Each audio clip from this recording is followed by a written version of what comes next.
ಧರ್ಮಸ್ಥಳ ದುರ್ಗ city ಅಂತ ಆಯ್ತು, ಅಲ್ಲಿ ಚಿನ್ನೈನ್ ಮಾತ್ರ ಅರೆಸ್ಟ್ ಆಗಿದೆ ನೋಡಿ. ಅಲ್ಲಿ it is a court monitored. ಇದು ಕೋರ್ಟ್ ಅವರು SITಗೆ ಕೆಲವು ಪ್ರಶ್ನೆಗಳನ್ನು ಕೇಳಿದ್ದಾರೆ. SIT ಚೀಫ್ ಅದಕ್ಕೆ ಕೋರ್ಟಿಗೆ ಉತ್ತರ ಕೊಡ್ತದೆ. ಅದು ಇಲ್ಲಿ ನಾವು ಬಹಿರಂಗವಾಗಿ ಚರ್ಚೆ ಮಾಡ್ಲಿಕ್ಕೆ ಆಗೋದಿಲ್ಲ.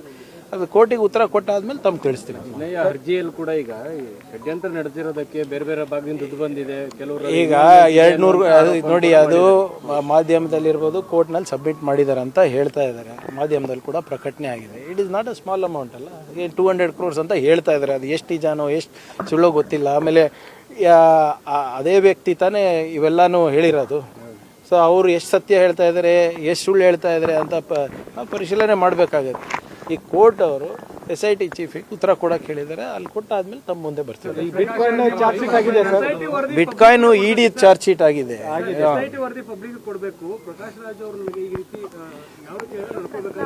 ಈಗ ಹೆಸರು ಪ್ರಸ್ತಾಪ ಆದ ತಕ್ಷಣನೇ ಎಲ್ಲರೂ ಕ್ರಿಮಿನಲ್ ಅಂತ ಅಲ್ಲ.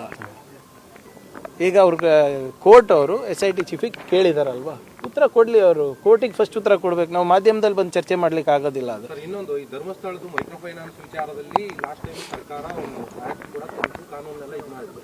ಆದ್ರೆ ಇದುವರೆಗೂ ಕೂಡ ಧರ್ಮಸ್ಥಳ ಸಂಘದವರು ಯಾವುದನ್ನು ಅದನ್ನ ಫಾಲೋ ಮಾಡ್ತಾ ಇಲ್ಲ.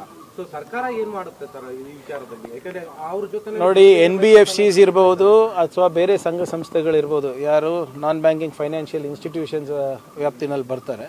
ಅದಕ್ಕೆ ಈ ಹೊಸ ಕಾನೂನು ತಂದ ಮೇಲೆ ಯಾರ್ಯಾರು ಉಲ್ಲಂಘನೆ ಮಾಡಿದ್ದಾರೆ, ಏನೇನಿದೆ ಅಂತ ಸಂಪೂರ್ಣವಾದಂಥ ಮಾಹಿತಿ ನನಗಿಲ್ಲ.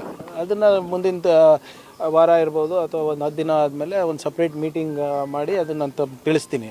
ಬಟ್ ಆದರೆ ಅದೇನು ಬರೀ ಧರ್ಮಸ್ಥಳಕ್ಕೆ ಸೀಮಿತ ಆದಂಥ ಒಂದು ಕಾಯ್ದೆ ಅಲ್ಲ. ಅದು ಇಡೀ ರಾಜ್ಯಕ್ಕೆ ಅನ್ವಯಿಸೋದು.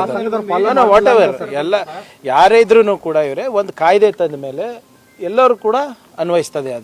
ಅದು ಯಾವುದೇ ಸಂಘ ಸಂಸ್ಥೆದಿರ್ಬೋದು ಅಥವಾ ಯಾವುದೇ ಟೆಂಪಲ್ ಟ್ರಸ್ಟ್ ಇರ್ಬೋದು ಅಥವಾ ವೈಯಕ್ತಿಕವಾಗಿರ್ಬೋದು, everybody has to follow the ಲಾ.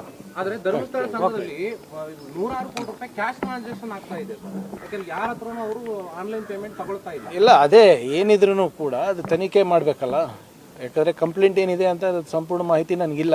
ಈಗ ತಾವು ಹೇಳಿದ್ಮೇಲೆ ನನಗೆ ಗೊತ್ತಾಗಿರೋದು. Will check on it. But ಒಂದು ಕಾಯ್ದೆ ತಂದ ಮೇಲೆ it is not limited to an individual or one particular institution. ಅದು ಎಲ್ಲರಿಗೂ ಅನ್ವಯಿಸ್ತದೆ. ಅದು ಬಿಟ್ಕಾಯಿನ್ ಏನು ಪ್ರಕರಣ ಮುಂದೆ